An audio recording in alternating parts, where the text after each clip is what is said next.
Congressman Byron Donald, it's good to see you. Good to see you. Glad to have you here. How weird is the experience? How weird is it to realize, you know what, I've been a member of Congress for 2 years. This is your second term, I believe. Second term. And you're getting put up. Now, for whatever the back and forth is of that whole scenario, is it a weird feeling? Yeah.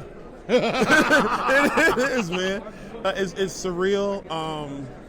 But also, it was like humbling because there's members who could sit there and say, we're going to nominate you. Like, I can be behind this. Mm-hmm. And, man, it was wild. It was wild. It's one of the great honors of life. You know, have them, the honor of them nominating me, man, it was one of the coolest things ever.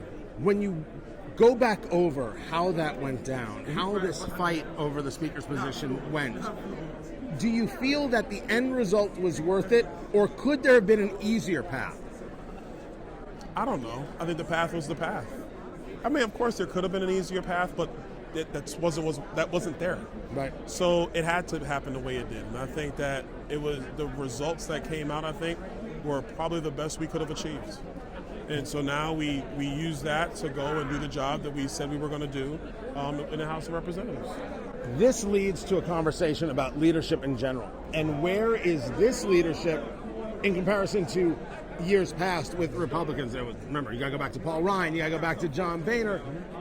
What does this House leadership look like, and what do you think America sees as a palpable difference between then and now? Well, I mean, look, the members who've been here for a while, they're saying, like, it's never been this open.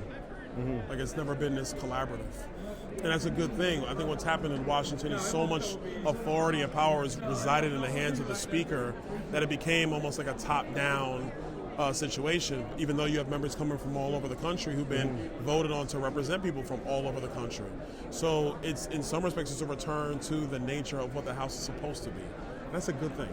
And part of that has to do with the fact that you're allowed to have a say in Speaker Pelosi's House. I mean, there was no say. There was no say, right? No say. And I don't think people get that how unnormal it was for you to represent a district, to be their voice, and then realize you have literally no voice you can bring to amendments and to other issues.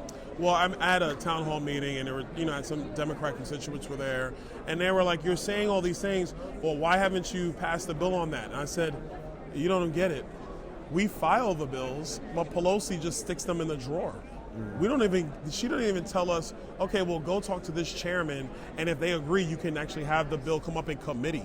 So you could debate the bill, debate the idea, try to earn votes, and try to move it forward." Everything came from her office. There were no amendments. There was no debates. It came through her office, went to the floor, up or down votes, take it or leave it. Let's move on, Congressman Byron Donalds of Florida, to where we see the opportunities. Certainly the Republican Party sees the opportunity to bring subjects to the fore, even though they may be put in a drawer in the Senate by Chuck Schumer.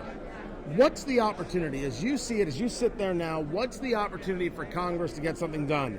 This is the subject A, subject B, that we, even with Democrats, can get these things done right now. Well, the first part is, I think, getting a lot of this woke stuff out of our federal agencies and getting bad policy out. They need Republican votes to pass spending bills. Mm-hmm. They need Republican votes to pass a debt ceiling. So we should use that leverage point to unwind some of the stuff that's happened. I think number two, for me, is border security. Listen, Republican, Democrat, I don't care what your politics are. The southern border is wide open. The drug cartels have operational control. There are young girls, young women who are being raped in the journey to our southern border.